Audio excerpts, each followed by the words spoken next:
What's up, y'all? It's your girl Zeta Lisa. Welcome to Mama's Cocktail Hour. Come on in. So, today is one of my new segments that I love. It's called Tea with Z. So, I want you guys to come on in and get this Tea with Z tonight because we are going to be talking Hassan Campbell. So, this segment is going to go into things that I find interesting. The tea that I find that is like impactful, right? Because I feel like on these internet streets, we tend to focus a lot on sometimes just stupid ass shit. Like we focusing on why someone wore a dress, why somebody why somebody looks like what they look like, and we tend not to listen to the conscious shit. Like I think we there's a lot of like flutter, there's a lot of like distraction, but there's not there's a lot of reality TV, there's a lot of that bullshit, but there isn't really these candid conversations that people are having that are impactful to like our people, our culture, and the generations that we leave behind us. So I like to find content that relates to me, my brand, which is like hip hop, New York, millennials, like just overall just being bold and keeping it real, and us as individuals like breaking generational curses. So I loved because I just got put on to Hassan Campbell. I can't lie. And so shout out to the Fez dealer for putting me on to Hassan Campbell. You're welcome. Because in this journey of being a journalist, it is so important to really listen to other fellow podcasts, other fellow just like digital content creators, and just seeing like there's just seeing what their aura is, what their energy is, how do they do what they do, because coming up here and having a show and doing a podcast is no easy task, right? There's a lot of things that happen behind the scenes that people don't discuss, they don't talk about. And it takes a really bold person to come out here and give you their perspective, because a lot of people like to keep perspective on the internet, or not at all, or not speak on hard conversations, or not admit where when somebody that may be the underdog may have a perspective that you feel like is dope, but you're afraid to say that because they're not the person that is like the most understood. Or the most popular for, I agree. for the most part. Right. Yeah. And I feel like for me, Hassan Campbell is a very, very real person or advocate in our community that kind of gets overlooked because his pot his platform is very, very It's just controversial it's very controversial, but it's because I'm not scared to say things that other people are scared to say. That's it. yeah, but I was looking for the word like over exaggerated. You know what I mean? Because I do think that there's elements of his message that gets misconstrued because of some of what others may consider conspiracies, right? Like, so you getting on there, you talking about like, yo, there's 3,000 people in the trap. There was supposed to be 5,000. They took 2,000 out. Like that type of stuff, Yeah. although may be very true and valid. You know what I mean? It makes it almost seem like entertaining. See, but that's another thing. Be looking at it as somebody trying to portray something as a conspiracy theory, or it could be just pure entertainment. That's a good perspective. I just gotta throw it out there because buyer beware. You know, You always say buyer beware. yeah, because you got so many examples in entertainment nowadays that it's like you could listen to what these people are saying, but just do your due diligence. You know what I'm saying? For sure. Make sure your references are checking out. Yeah, for sure. Yeah. But honestly, there's something really raw and just dope about Hassan Campbell. Regardless of how his message may be delivered, I think he does have a really dope perspective, not on everything, because I don't agree with everything that Hassan Campbell does, but there are some topics that he really does touch on that are extremely impactful. So check out this video real quick. Come on, like Jim Jones, man. I like a lot of your music. I like a lot of Jim Jones music. But why we gotta sell the hood to the hood? Why we can't speak life into them? Why we can't lead them to the promised land? Because if you start waking people up, they're gonna cancel you. So you're gonna make sure that your son is safe, your family is safe. But in the hood, may the best man win. This is my problem with the industry. This is my problem with these 50-year-old rappers. When do you show them the other side? When do you invite us through the TV screen into your beautiful yard and show us how you throw your parties in your yard? Can we see some of that? Can we get some of that reality TV of you partying in your yard? Can we see you and Mano out there in the yard with your sons together? Can we get a reality TV show? I sat back and I listened to Mano a little bit where he was talking about, his son in the living room smashing the shorty and he didn't know how to react to that. And I thought that was dope. I want to see another side to you grown men. Drop some bombs for my man Hassan Campbell. Although the message may be a little elaborate and a little unconventional, at the end of the day, he is spitting bars. Can we ask ourselves, although we do like balling, although I can't lie, I was balling in the clubs. Oh man.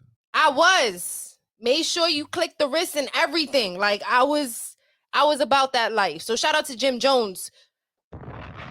However, I'm inclined to agree with my man Hassan Campbell. When do we hang up? Like, what age is the age that we decide that, regardless of what we think is trending or why things, because I'm sure that, like, let's be fair, that it has to do with his brand, right? If we look at it from a different perspective and say like this is his hustle, this is how he gets music, do we understand like this has been his brand since he came out? So I have one of Jim Jones' earlier albums were On My Way to Church. Yeah, that was a hot one. And these I'm talking about like very like first albums when he came out back in the day. And Ambition of a Gangster. Right? So like, can we argue here? Because listen, Hassan Campbell, I gotta play the devil's advocate. Can we argue here that maybe this is only Yes. and maybe his personal life is what he keeps personal, because there are a lot of people that don't want to show their reality because you living in this image of this gangster, of this blood, of this crip or whatever that you are, and you can't be one or the other. You know what I mean? So I think fair, this could very much be Jim Jones. Like, this is his lane. His lane is like what you talking about. Like, my lane is like gangster rap. It's hood music. It's the music that you playing when you driving in the car on the West Side Highway, when you smoking weed in the car. Like, it's that type of music, and this is why I need to stay in that lane. But I do agree with Hassan Campbell where it's like, yo, but how long are you going to be feeding this type of music to our younger generation? So for me, that was like the deepest thing. Yeah, I can understand where he's coming from when he's saying that, but at the same time, with everything, buyer beware, because just because somebody says they doing something doesn't mean they're doing it. It's entertainment at the end of the day. We could watch movies and you could see Al Pacino, do something like kill somebody or something like that. Does that mean that he does that? Does that mean that he's gonna go out and kill somebody and you gotta, follow what he's doing? No, it's entertainment at the end of the day. So if Jim Jones' brand is, being a gangster or whatever, then he's gonna probably have to live in that 24/7. So him living in that 24/7 because he know like that's his livelihood, right? So I guess my question becomes like, do we feel that gang culture is like what's selling music, right? So he feels like he needs to be in that lane, like Hassan Campbell was stating, is like you're afraid to be canceled. You're afraid like it's going into like you're a rapper but you're not cursing, so your dynamic is different. Like your targeted audience is different. Yeah, but not everybody's like a Jay-Z where they could go from being like a drug dealer Yes. rapper to, I sold all these records, and I'm now worth $1 billion. Not everybody could do that. Some people stay, at a certain level, and that's fine, but I'm not gonna say that Jim Jones, he has to change like who he is or what he's talking about. But at some point, I do think like, in your life, you have to show a certain side of your life to also show like, Growth. this is also what I have grown to become as well. You know what I'm saying? I used to do this, but now, this is what I'm about.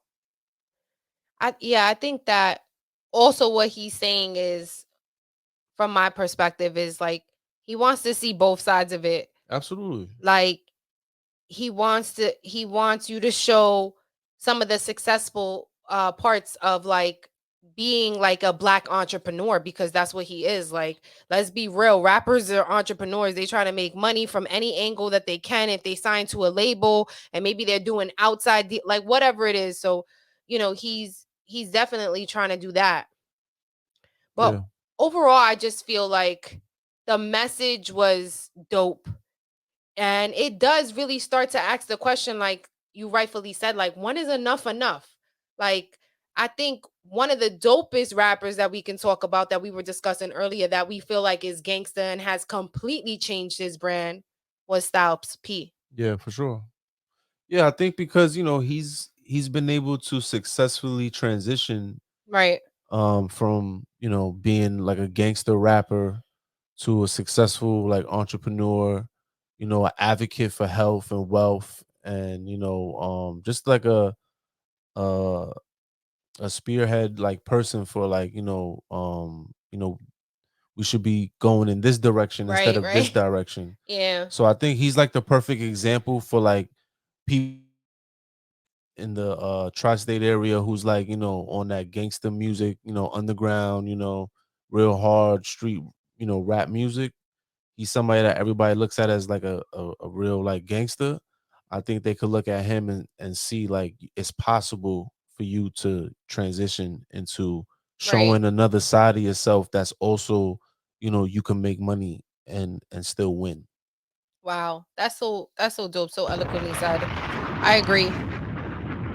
I feel like I love his brand. I love everything that he stands for with his business. So I think he is a great example of an individual who kind of took that gangster rap and then showed you like the evolution of it.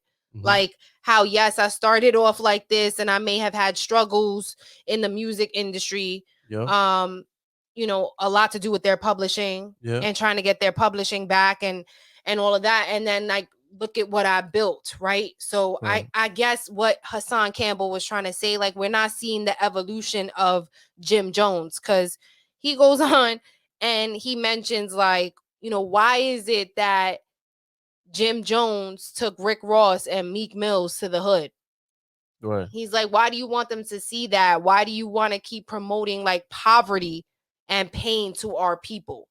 And I felt like that was like also something that really like hit home. And I was like, well, what does he mean by promoting pain and poverty? How, like, what is your perspective on by that, like by bringing Rick Ross and Meek Mills to the hood? Because he was like, yo, you bringing him in front of bodegas, Yeah. like. No, he's just basically saying like, we already know that. Like we see that every day. Yeah, yeah, yeah. Like that's not something that we need to see in a video directed by somebody. No, just serious. Like Like like we in the hood. yeah, we've seen that thousands of times already. Like it's already been done. Like Right. that's like the rapper starter kit.